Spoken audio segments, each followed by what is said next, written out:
While I was shopping for a Buddhist mala bracelet to give her as an anniversary gift, she was sleeping with her ex-boyfriend in the bed we shared. That's not a metaphor. That's not an exaggeration. That is exactly what was happening on the evening of April 14th, the night before Songkran, when I came home 3 hours early from a meditation retreat and found them there together. My name is Conrad Williams. I'm 63 years old. I spent 35 years teaching high school history in Portland, Oregon, and I retired to Thailand because I'd fallen in love with the country, with Buddhism, with the idea of a simpler, more spiritually grounded life.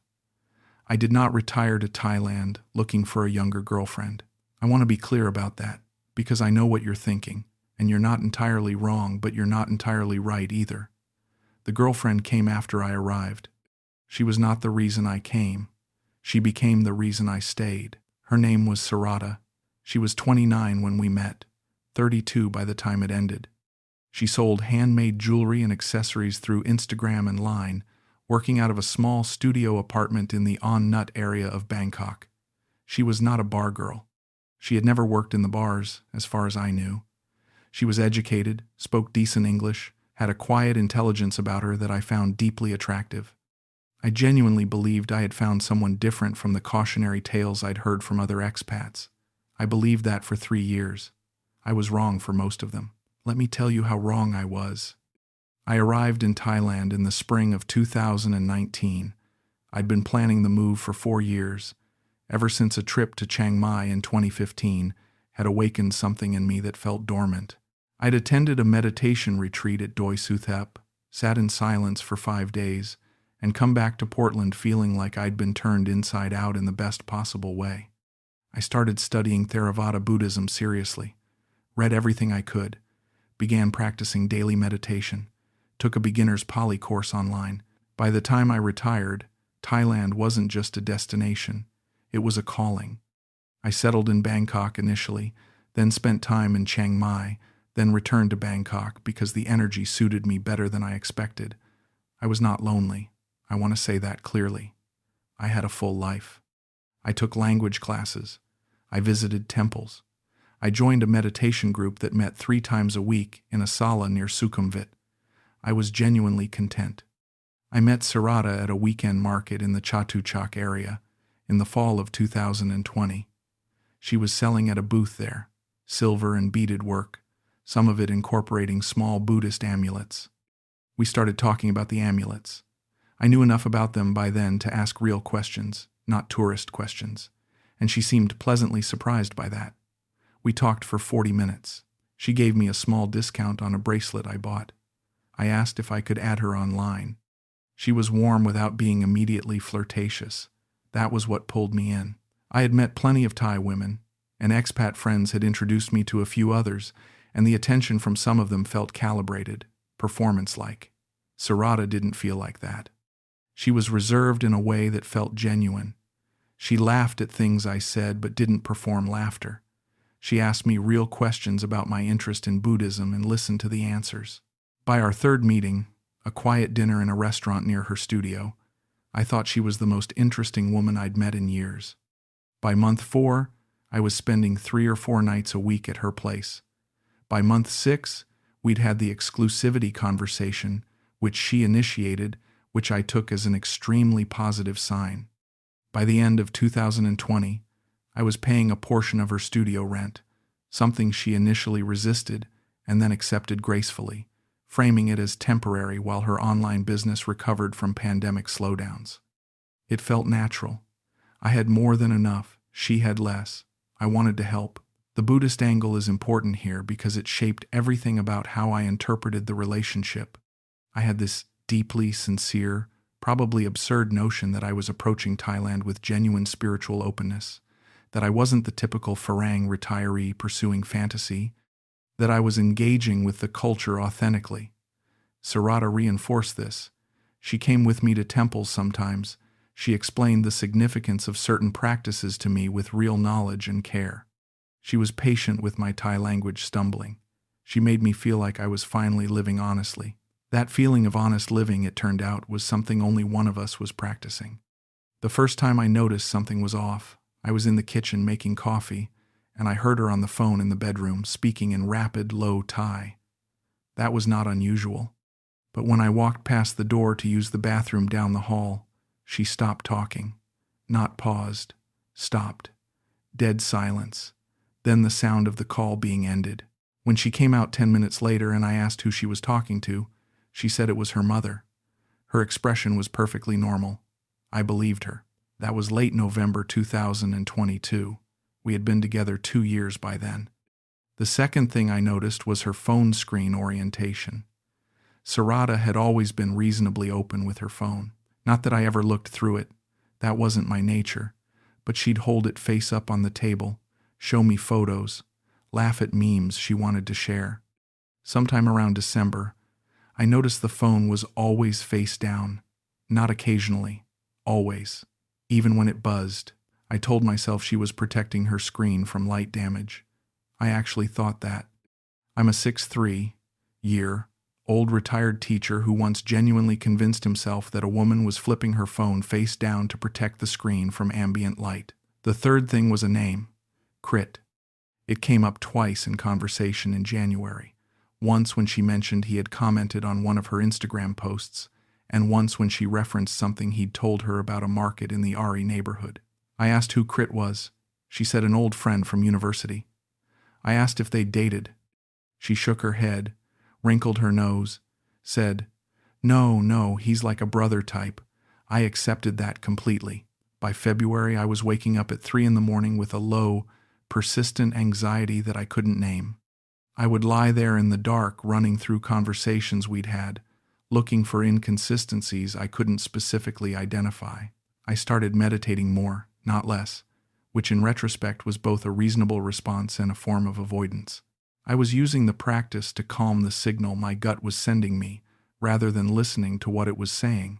In early March, I came back from a 3-day retreat in Kanchanaburi to find a jacket on the hook by her door. It was a man's jacket, clearly Thai-sized, not mine.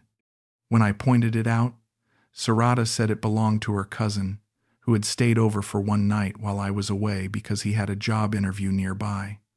She said it with complete calm. She even named the cousin, gave me a whole small story about his industry job search in Bangkok. I cannot tell you I believed her. I also cannot tell you I disbelieved her. I was in a kind of suspended state, choosing neither option, hovering above the question. That's the thing about cultural naivety that I should have recognized in myself. I had intellectualized Thai culture so thoroughly that I kept attributing to cultural difference what was, in fact, simple human deception. When my gut said, "That's not her cousin's jacket," my brain responded with, "But you don't fully understand Thai family hospitality norms, Conrad. Extended family stays are common. You're projecting Western assumptions." I was not projecting Western assumptions. I was reading the room correctly. I just couldn't let myself act on what I read. By the beginning of April, I was sleeping badly most nights. My left eye had developed a twitch that would come and go throughout the day, usually starting around midday and easing by evening. My appetite had changed, not dramatically, but I was eating less and tasting food less. A Thai friend I practiced meditation with, a retired engineer named Wanchai, asked me 3 times over 2 weeks if I was feeling all right. I told him I was having some sleep issues. I had stopped mentioning Sirada to my expat friends. I told myself this was because I was a private person. The real reason was that I was ashamed of something I didn't yet fully understand. The phone password appeared in mid-March. I noticed it when her phone rang while she was in the shower and I picked it up to bring it to her. I saw the lock screen and realized I didn't know the code. I hadn't tried before. I hadn't needed to.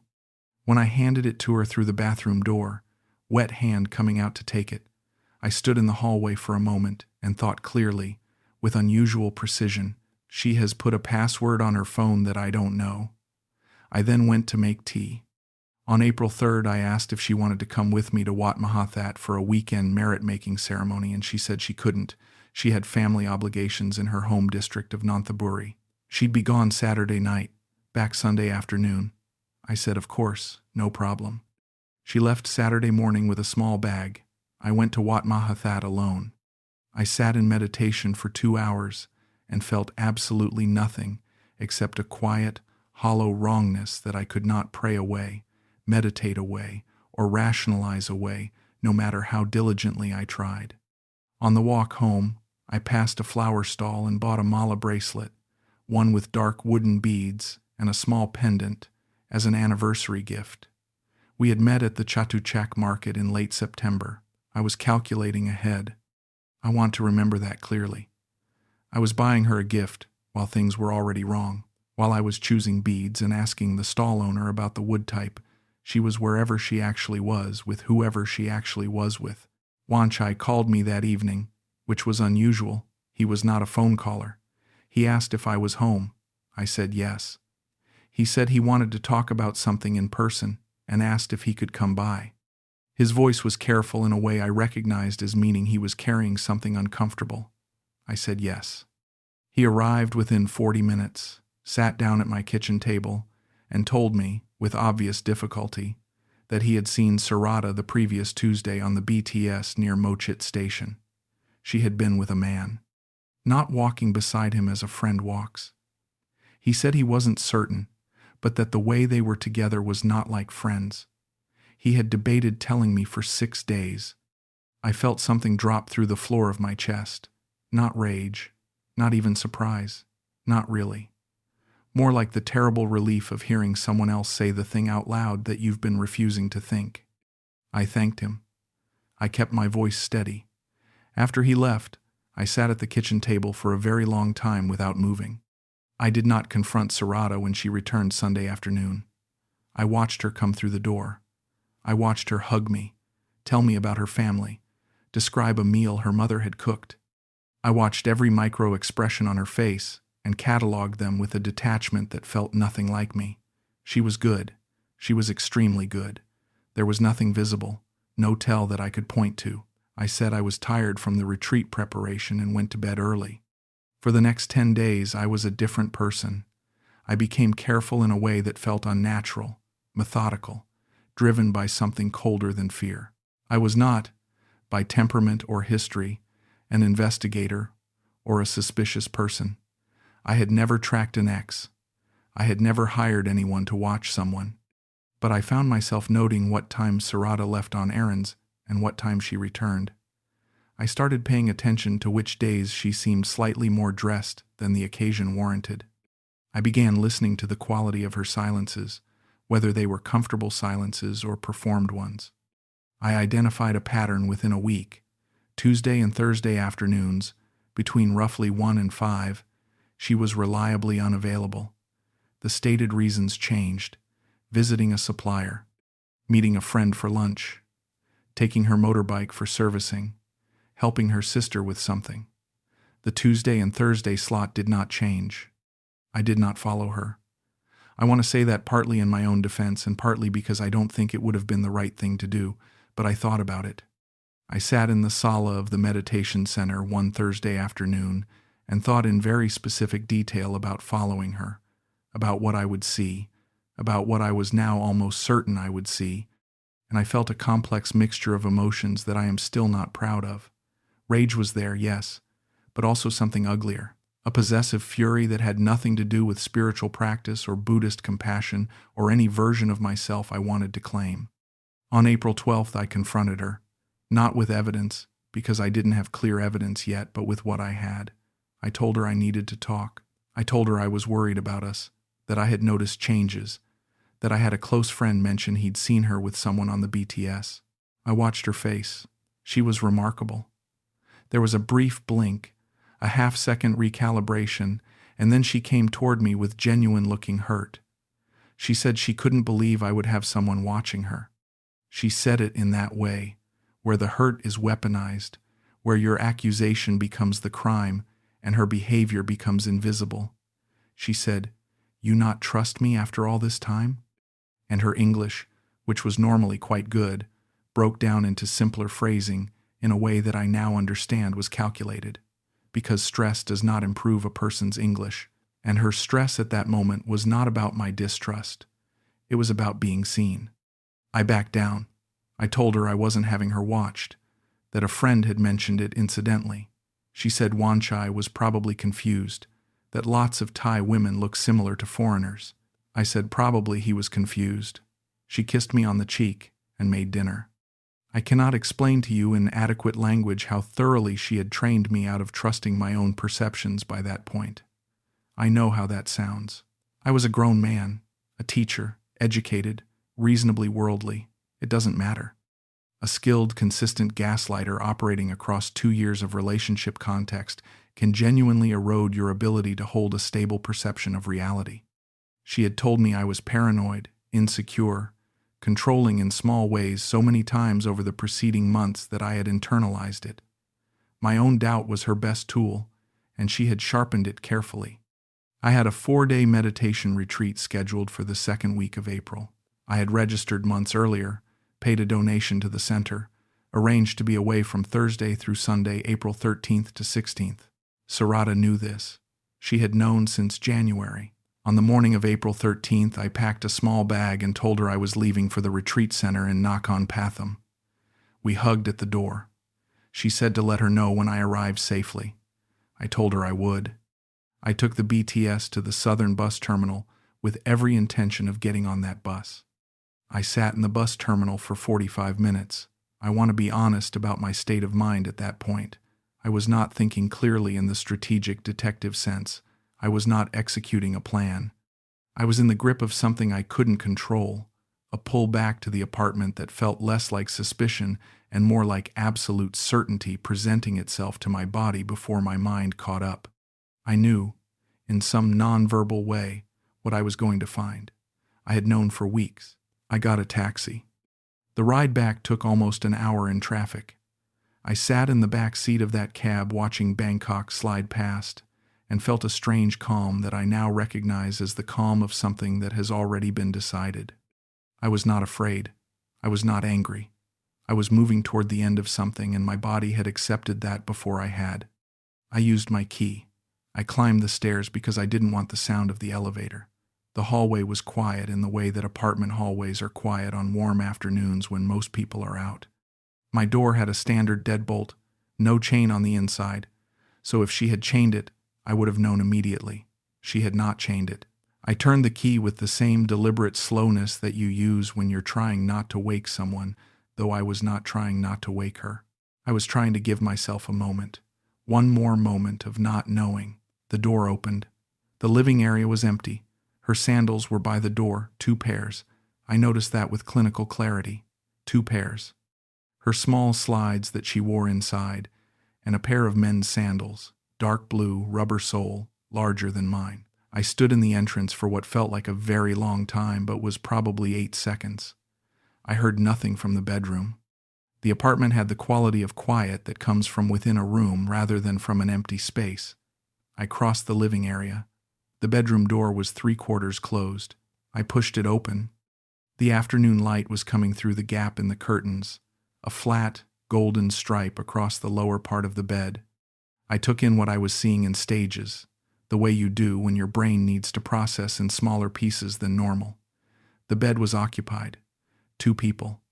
Sirada, her hair loose, one arm across her face, and a man, Thai, probably mid-30s, dark-haired, athletic build, who turned at the sound of the door and looked at me with an expression I had not expected and cannot fully describe. It was not guilt exactly. It was something closer to recognition. Like he had known this moment was eventually coming. Sirada lifted her arm from her face and saw me. Time did something strange. I am aware that I stood in the doorway for several seconds without moving or speaking.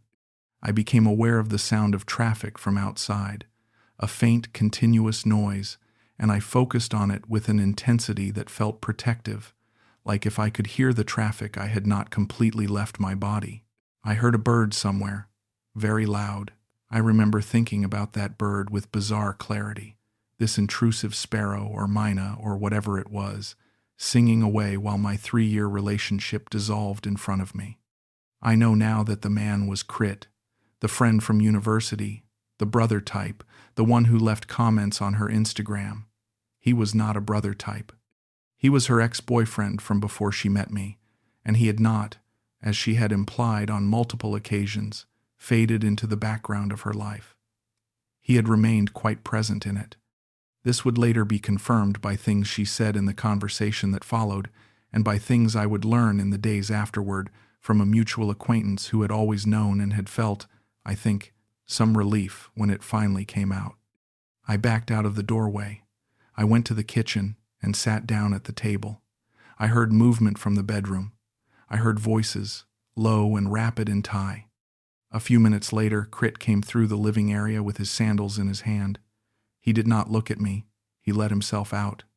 The door clicked shut behind him with absolute ordinary quietness, the same sound it made every time, and I found that unbearable in a way I couldn't explain. Sirada came out 10 minutes later. She was dressed. Her composure was extraordinary. She sat down across from me at the kitchen table and said, "Conrad," just my name, like we were beginning a meeting. I said, "How long?" She looked at the table. She said, "He was my boyfriend before you." I said, "How long have you been seeing him while we were together?" She said, "Not all the time." I said, "How long, Sirada?" She was quiet for a moment. Then she said, "Maybe 1 year." 1 year. We had been together 3 years. She had been seeing him for one of them, or so she said. I did not believe the timeline. I still don't. I believe it was longer.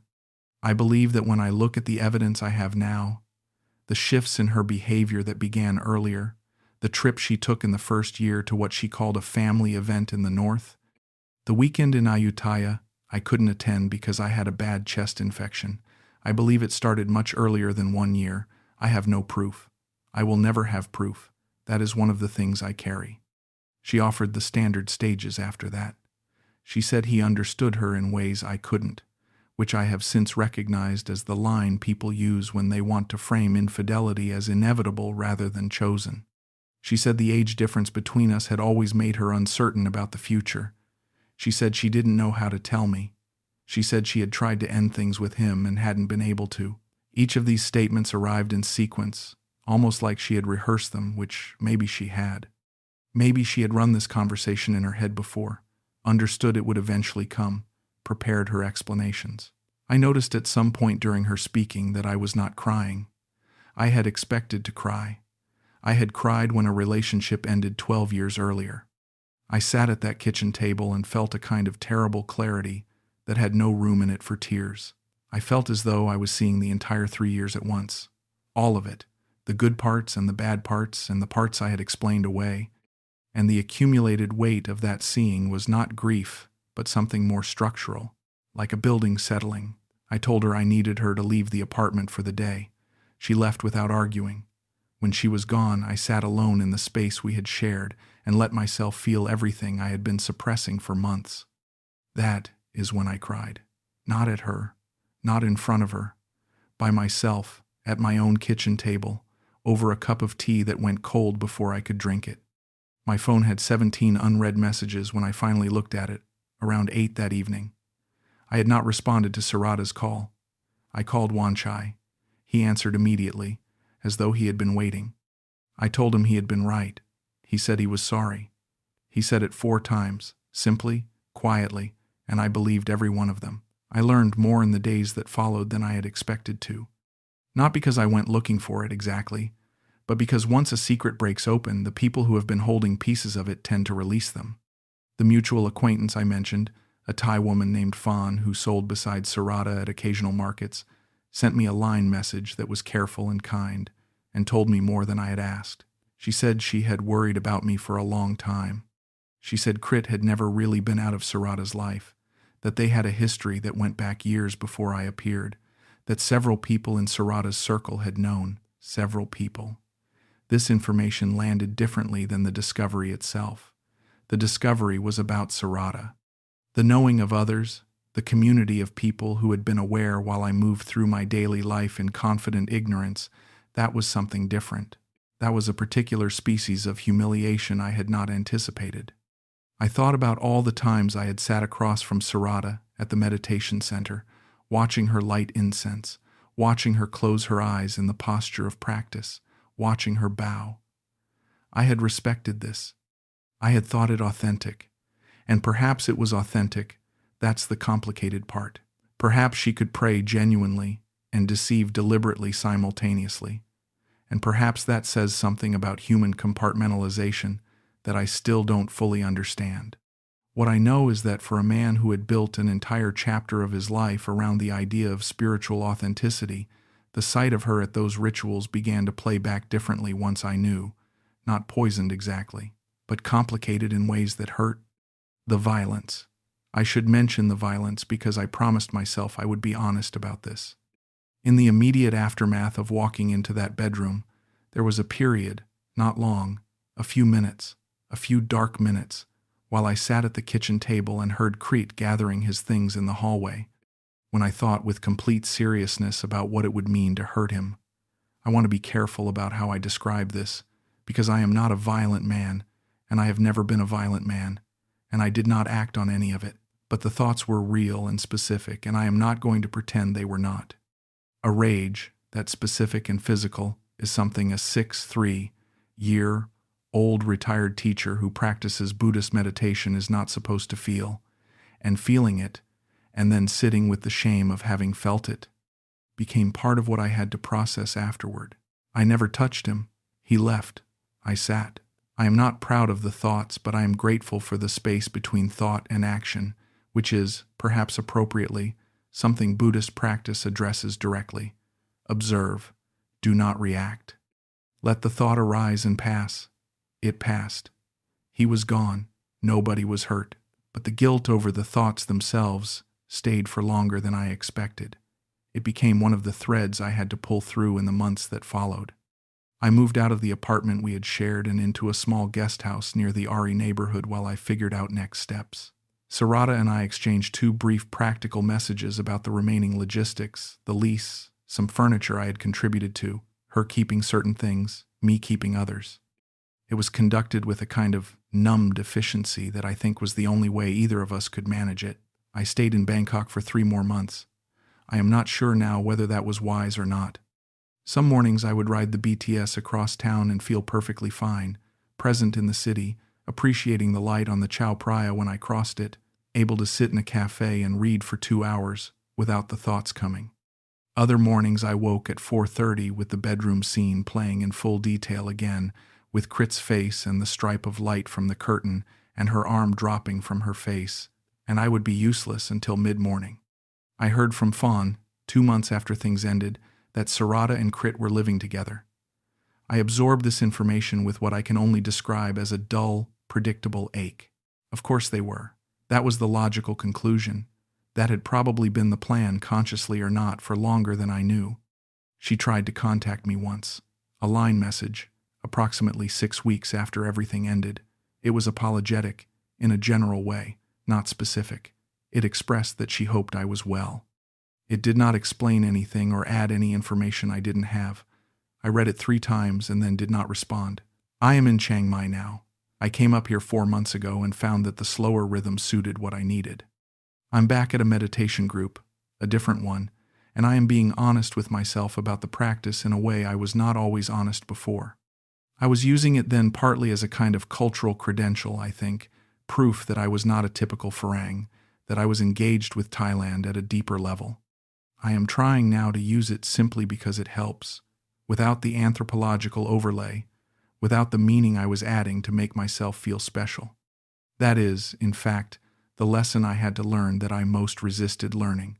I was not special, not as a Farang, not as a Buddhist practitioner, not as a man in a relationship with a Thai woman. The story I was living, the retired teacher seeking authentic connection in Southeast Asia, the Westerner who really understood the culture, I had made it a story about me being different. And the price of that story was that I could not see what was actually happening because the story required me to be above it. I was not above it. I was right in the middle of it, the same as everyone else. Here is what I learned. I offer it not as lecture and not as bitterness, but as the specific accounting I owe myself and perhaps you. Trust is not something you extend once and then defend against reclamation. It has to be continually earned, and if the earning stops, that is information. I had a 3-year investment in Sirada being who I believed her to be, and I protected that investment by refusing to examine the evidence that threatened it. That is not love. That is not even loyalty. That is fear dressed as devotion. The cultural framing I imposed on the relationship created a systematic blind spot. Every time my instincts told me something was wrong, my intellect offered a cultural explanation that neutralized the instinct. This is a specific danger for people who approach foreign cultures with academic enthusiasm. Genuine cultural humility is valuable. Using cultural complexity as an excuse not to trust your own perceptions is something else entirely. When someone you love changes their patterns without explanation, and when reasonable, direct questions are met with deflection, you are not being paranoid by paying attention. That combination, changed behavior plus defensive response to questions about it, is not cultural difference or personal sensitivity or relationship stress. It is someone managing a secret. I knew this. I have always known this.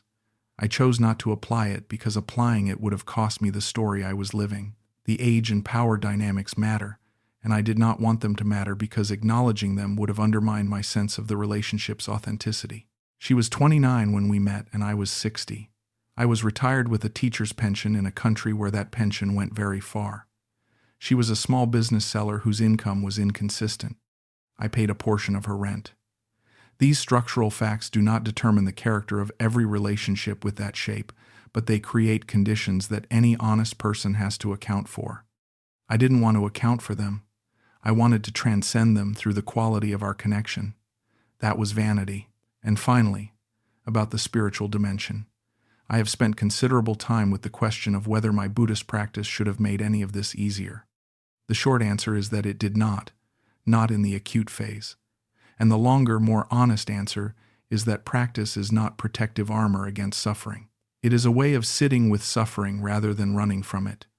I ran from it for months before I stopped running. That running, the rationalization, the self-gaslighting, the retreat into cultural explanation, was not a failure of Buddhism. It was a failure of honesty. The practice was always available. I just wasn't using it honestly. I am speaking to you directly now because that is the purpose of sharing this. If you are in a relationship in Thailand or anywhere else, and your partner's phone has recently acquired a password it didn't have before, and when you ask about it, the answer produces more defensiveness than clarity, then something has changed that you need to understand. That is not an accusation. That is a pattern. If there is a name that appears in conversation with slightly too much casualness, a frequency that is normalized with explanations you accept because you want to accept them, write that name down. Pay attention to how often it appears. Pay attention to what explanations change the subject. If other people who care about you, expat friends, local friends, colleagues, are trying awkwardly and imperfectly to tell you something, listen to the awkwardness. People don't struggle to deliver good news, and if your gut, the actual quiet signal beneath the rationalization, has been telling you something is wrong, it is almost certainly not wrong. The mind is sophisticated enough to manufacture elaborate explanations for why the gut should be ignored. The gut does not manufacture explanations, it just knows. Don't be me. Don't buy the anniversary bracelet while the answer is already waiting at home. Don't sit in the bus terminal and choose the retreat over the truth, because the truth is harder to process. The truth does not become easier with delay. It only becomes more expensive. I loved her. I believe, in some reduced and complicated sense, that she cared for me. I do not think it was entirely performance, but caring for someone and being faithful to them are not the same thing, and I spent 3 years pretending that the first one guaranteed the second. She is with Krit now. She has, as far as I know, moved on with the straightforward ease of someone who had already made peace with how things would end long before I had. Sometimes I think about that, the asymmetry of it, how she was living in 2 realities simultaneously and I was living in one, the one she'd built for me, and that when my reality collapsed, hers simply continued. I sat in a temple last week, a small one off a lane near Niman Road, no tourists, just a few older Thai men and women there for their own reasons, and I felt something I hadn't felt for a long time. Not happiness exactly, something quieter, the sense that what I am now is not less than what I was before. That grief can be survived without becoming its permanent resident. I don't know if she ever loved me. I used to think that was the worst question. I've decided it no longer is. The worst question was the one I kept refusing to ask for months while all the evidence accumulated. That question had an answer I could have found. Whether she loved me is a question that never will. That's enough. That's all I have. Take care of yourself out there.